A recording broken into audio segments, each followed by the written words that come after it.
bem-vindo a mais um Conde OIC com profundidade e contexto com nós. Então, gente, nós estamos aqui, eu sou a Bruna, estamos com a minha amiga Elisa, a Maria Clara e o irmão Samuel também, pessoas especiais aqui conosco, e nós vamos aqui recapitular essa lição tão importante sobre manhã e tarde. Mas antes, vamos orar a Deus. Amém? Querido Deus, muito obrigado, Senhor, por estarmos aqui, Senhor. Mais uma recapitulação da lição, Senhor, tão importante sobre adoração, Pai. Então, pedimos a sua santa, boa presença, Senhor, para conosco e para aquelas pessoas que estão do outro lado da telinha, Senhor, para que elas possam ser tocadas pelo seu santo e bom Espírito, em nome de Jesus Cristo. Amém. E antes da gente começar a recapitular essa lição tão importante, queria fazer aqui um merchan sobre o congresso. Tá tão perto, gente, eu tô muito feliz. E você não pode deixar para fazer essa inscrição mais tarde, hein? Já deixei, tá na descrição do vídeo. E que Deus abençoe, porque é uma benção esse congresso, é algo muito especial, é um momento assim espetacular, onde irmãos em fé estão unidos para buscar o mesmo propósito. E esse tema desse ano vai ser o remanescente, identidade e missão do povo de Deus. Então não deixe para depois, hein? E é isso, gente. Vamos agora para a primeira pergunta, que diz assim: por que fazer o culto familiar e individual? E qual a mudança que isso traz na vida? Então, Bruninha, dentro dessa questão, acredito que fazer o nosso devocional pela manhã e pela noite, primeiramente, nos conecta com Deus, demonstra que a gente tem que a gente reconhece, né, a nossa necessidade de Deus na nossa vida em todos os momentos. Então, a gente tem, novamente, né, a gente volta para a questão da dependência que a gente conversou nas outras lições. Então, o devocional é o momento que a gente mostra, não, Senhor, eu não consigo fazer o dia de hoje, não consigo existir se eu não estiver com o Senhor, ou se eu não tiver a certeza de que o Senhor estará comigo nesse dia.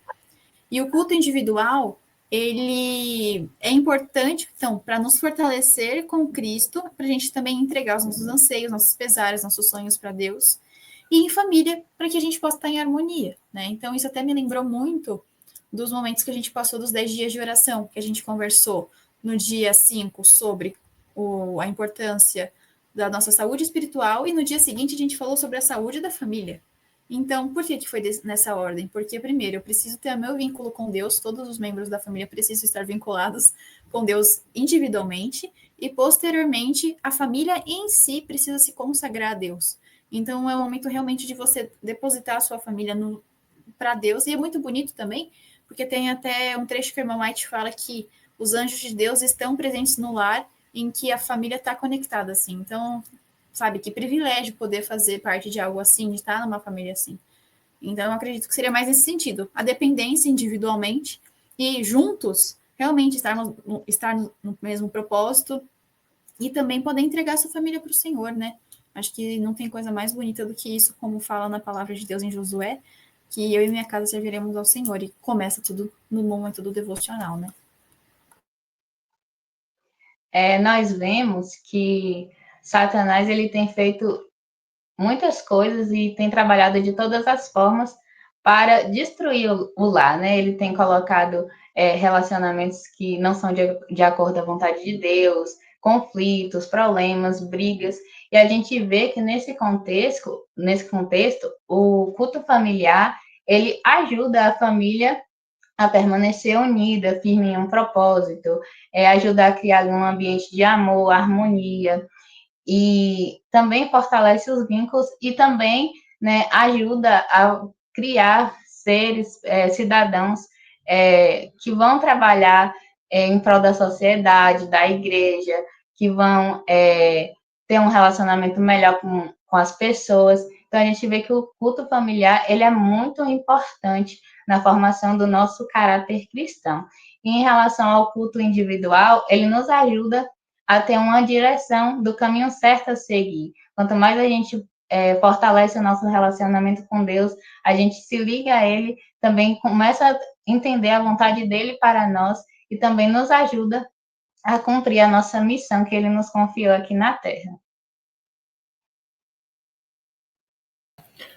Tanto a resposta da Elisa, né, quanto da Clara, eu acho que vem nos mostrando a importância da família, né, e sabemos que a família é um plano de Deus, né, é o ideal divino para a nossa existência aqui na Terra, e Satanás, né, o inimigo das almas, também sabe disso. Então, respondendo à pergunta da Bruninha,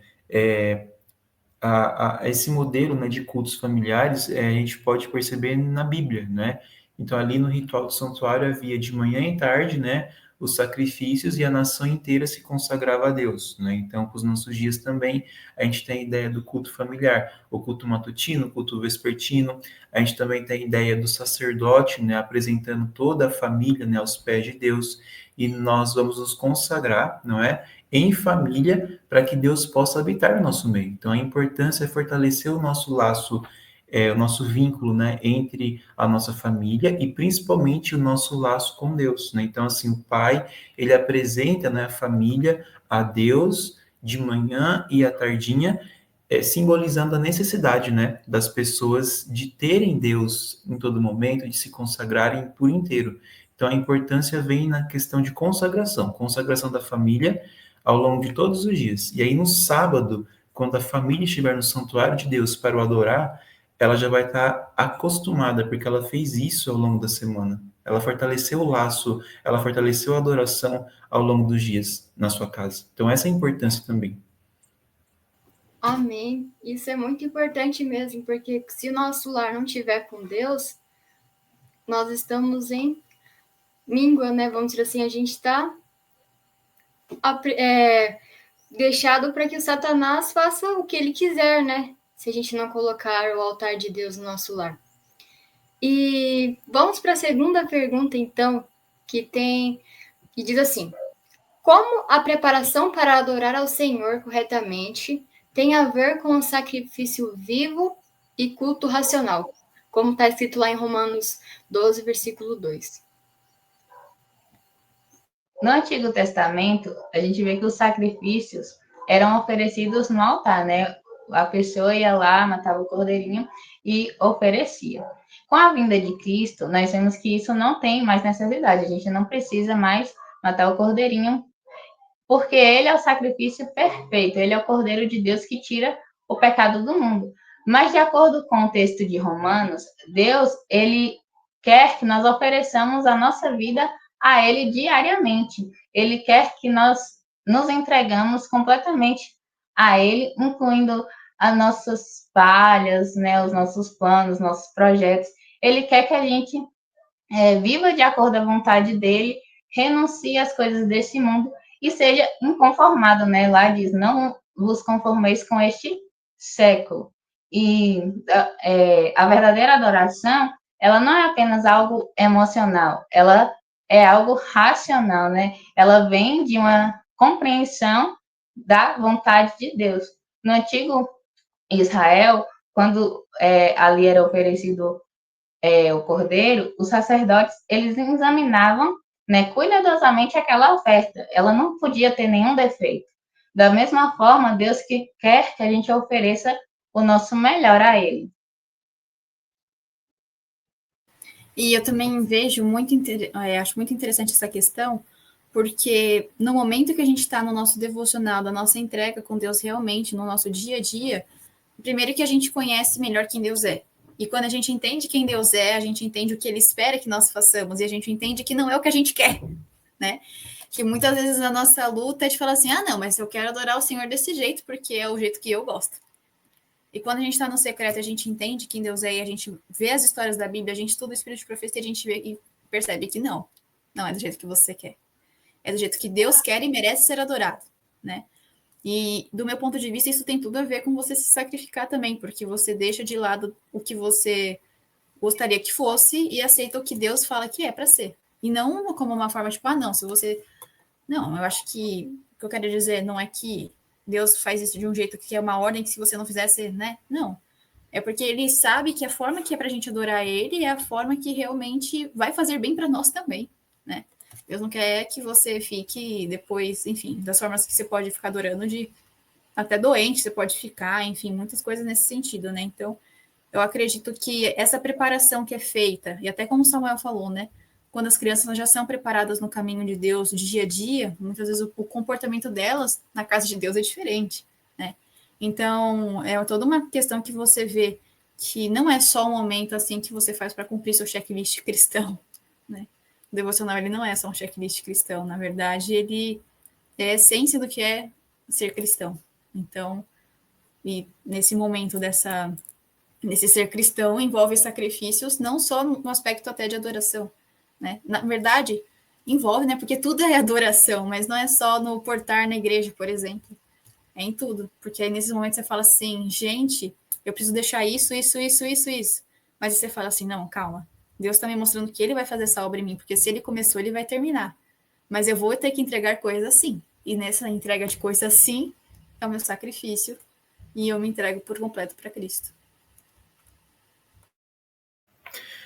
E quando essa questão de sacrifício, né, ela nos leva lá para Romanos, né, como está aí, Romanos 12, capítulo 12, verso 1, verso 2, o apóstolo Paulo fala que nós devemos nos entregar, né, como uma oferta viva, como um sacrifício, né, sem mancha a Deus. Então, através da comunhão, quando nós nos entregamos de fato a Deus, nós estaremos acostumados, não é, a ouvir a voz do Senhor. Por que que lá na nação de Israel, no Antigo Testamento, havia, né, toda a consagração da nação, de manhãzinha e à tarde. Ali, segundo a serva do Senhor, era uma demonstração de que a nação inteira precisava se entregar, né, sem reservas a Deus, para que eles também fossem guardados, né, da tentação de seguir as práticas das nações ao redor, de seguir o próprio coração. Então, ali era para mostrar a dependência deles, né, para mostrar que somente Cristo poderia habitar no coração deles e eles serem transformados. Então, a mesma coisa conosco, nós devemos entregar nosso coração a Deus como uma oferta viva e Deus vai nos mostrar, não é, com essa comunhão, aquilo que é bom, aquilo que é perfeito e agradável vontade do Senhor. Como a Elisa falou, em relação a tudo, na igreja, a música que nós vamos apresentar ao nosso Deus, a nossa alimentação, a nossa roupa, o nosso estilo de vida tem que ser um estilo de adoração a Deus. É isso que ele espera de nós. Consagração também. Amém. Isso me lembra muito os antigos cristãos, eles se entregavam tudo que eles tinham, né? Um exemplo, quando os cristãos foram morrer, eles morriam de formas drásticas. Mas você acha que se ele não tivesse adorado antes ao Senhor, não tivesse sacrificado na maneira de adoração e tudo mais, eles teriam feito aquilo que eles fizeram? Com certeza não. Então, é importante a gente também, nós fomos chamados a viver nos últimos dias. E assim diz o Senhor, deve ser o que tem que estar inculcado na nossa mente. E lembrando também de quando os discípulos estavam com Cristo, eles adoravam o Senhor, só que daí eles sentiram a falta quando Jesus subiu ao céu. Só que o que acontece? Eles tinham que continuar adorando o Senhor, mesmo que eles não tivessem de corpo e a alma presente. Na verdade, a alma já é o corpo, né? Falei errado, desculpa. E então, dessa maneira, eles adoravam o Senhor. E nós precisamos mais ainda dele, do Senhor. Porque nós somos falhos e a maneira como nós adoramos ele tem que ser de coração. É claro que o nosso coração é enganoso, né? Mas a gente tem que ter um novo coração. E um novo coração requer novas atitudes. Uma metanoia, literalmente, como foi a nossa lição do trimestre passado. Então, falando em consagração, vamos para a nossa dica de OIC, que está muito especial.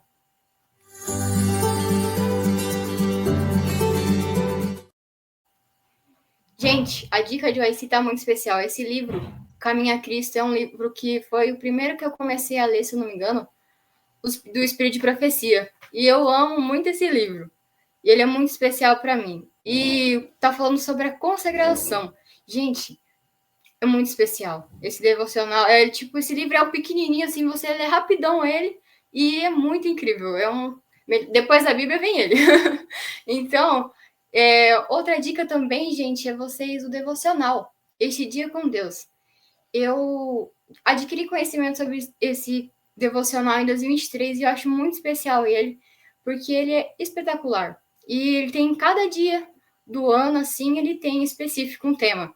E é muito especial para a gente ler com a nossa família, para a gente ler individualmente e assim por diante. Então, tá lá no aplicativo aí, eu não sei falar muito bem, mas é esse daí mesmo. Então, vamos agora, depois dessa dica incrível, vamos agora para a terceira pergunta. O que os cultos prestados ao Senhor pela manhã e tarde simbolizam para o povo do Senhor, no passado e hoje? E o que isso nos mostra sobre a verdadeira educação? A gente vê que, eu sempre falo isso, né, que Deus, estudando o santuário, Deus é muito pedagógico, né, ele gosta de colocar nos mínimos detalhes aquilo que é importante. E no ritual do Antigo Testamento tem tudo ali para os nossos dias, ele é explicando de uma forma tão detalhada, tão minuciosa. Se você for fazer o ano bíblico, você vai chegando na parte de Levíticos, Números, eu acho que mais Levíticos e Números, Êxodo também, Êxodo, Levítico e Números. E ali você vai ter uma série de instruções, né, que você vai ler, parece que não acaba, porque tantas instruções que o Senhor nos concedeu, né? Porque ele é um Deus de detalhes e, ao meu entendimento, ele queria mostrar, né, a verdadeira educação para o povo de Israel e para nós também. Então tudo tinha um simbolismo, né? A consagração da nação de manhã e tarde, nós temos hoje um modelo para nós, né? Nós cristãos, o culto familiar, aqueles animaizinhos que eram sacrificados, né? Simbolizava o quê? O nosso Redentor que morreu em nosso lugar. E quando você ia, matava aquele animal, você estava colocando a sua dependência, né, num Salvador, porque pelos seus próprios méritos, né, nós não temos nada a oferecer ao nosso Deus. E ele vem mostrando isso, né, através de todos aqueles serviços. E também a consagração, não é? A nossa vida inteiramente nas mãos do Senhor. E de tardinha, o que acontecia, né? Nesse propósito havia o culto vespertino, né, da nação, que para nós também é entregarmos a nossa noite, agradecendo a Deus pelo cuidado ao longo do dia, e assim, né, sucessivamente, todos os dias, fazendo disso, né, o nosso principal centro, né, de adoração familiar. Porque na igreja é todo mundo junto, mas em casa, né, a gente deve seguir esse modelo, que na verdade vem ali desde o Antigo Testamento, né? Então, vale a pena a gente estudar e também colocar em prática no nosso dia a dia. Dentro dessa questão que o Samuel falou, é bem interessante realmente ver que Deus ele não deixa ninguém assim desprevenido, por assim dizer, né? Ele sempre prepara o seu povo para o que a gente precisa.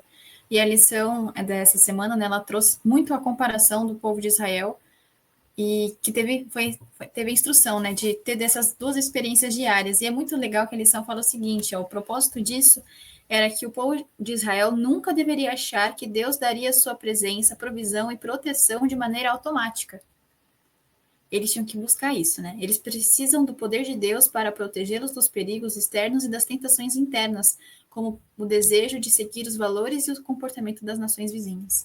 Então é muito interessante, porque isso traz a questão da gente ter uma vida de consagração, da gente permitir que Deus esteja conosco. Então, quando a gente entende isso, tá? O que naquela época tem a ver com a gente hoje? Tem tudo a ver. Porque, da mesma forma, Deus ele não quer simplesmente que a gente peça para ele as coisas de forma automática. É muito legal no livro do Pavel Goya, Um Milagre Após o Outro, que tem a história dele, e o outro Recebereis Poder, eu acho que é. Não, em Poder, enfim. É o primeiro livro e o segundo do Pavel Goya, que eu me atrapalhei do título. Mas, enfim, é muito bom porque lá ele fala exatamente sobre isso, sobre a necessidade da gente falar com Deus e pedir para ele de forma específica, não de forma genérica. Não porque Deus não sabe o que você quer, mas é para que você tenha consciência que você precisa dele em todas as coisas.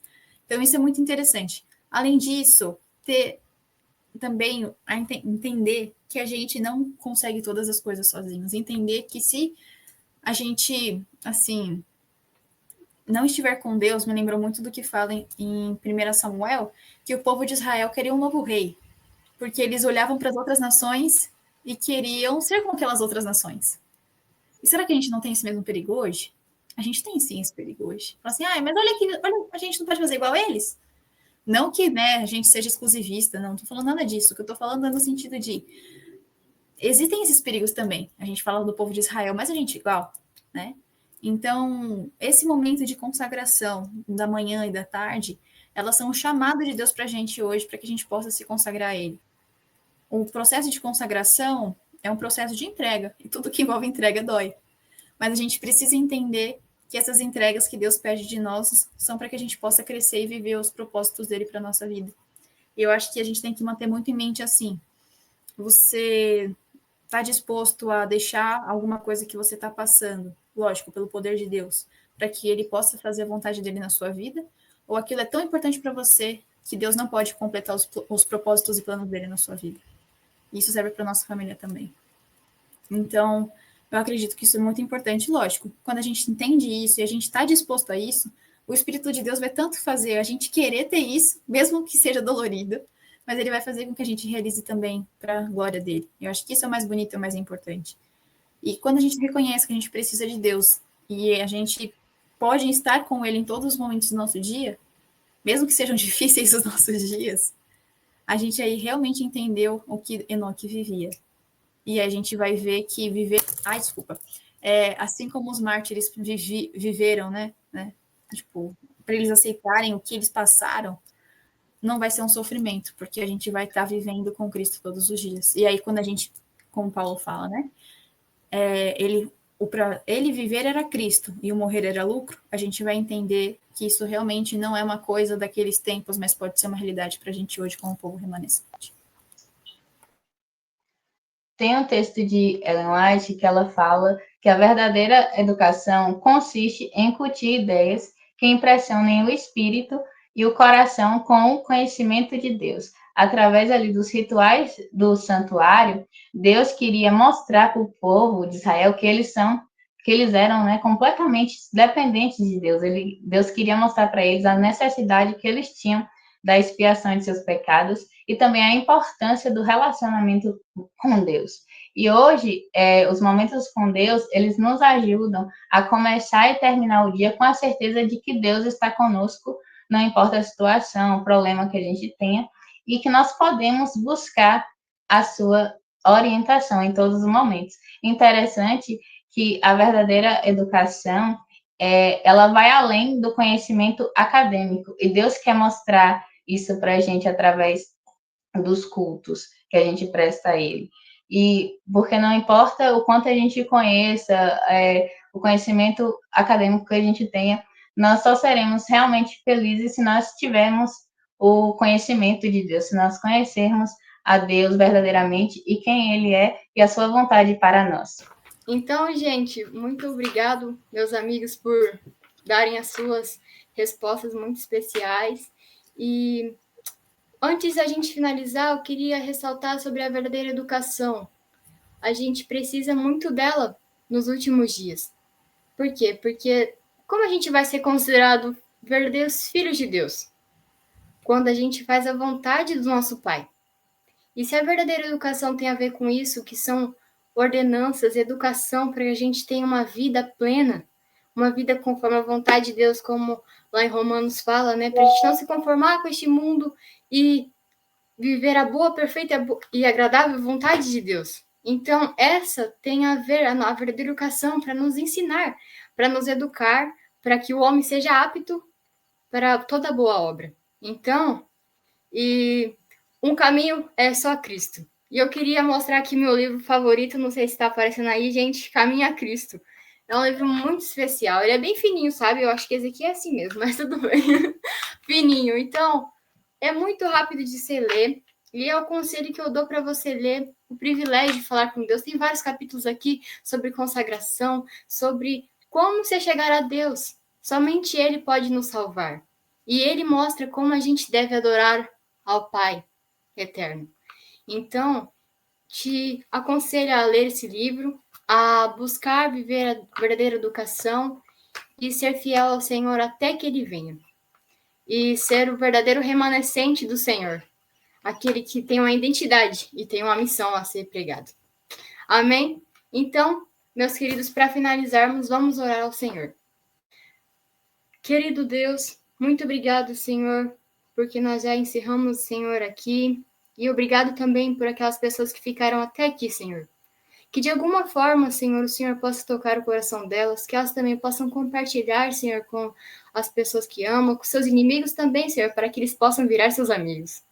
Nos ajude, Pai querido, a vivermos o que o Senhor quer para nós, nos entregarmos de manhã e à tarde, e ser como Daniel, Senhor, orar 3 vezes ao dia e como Jesus, constantemente. Então, Senhor Deus, nos ajuda, que possamos ser fiéis a Ti, leais, e quando o Senhor voltar, nós possamos estar contigo, para nunca mais nos separarmos. Abençoa, Senhor, a cada ouvinte aqui, em nome de Jesus Cristo. Amém.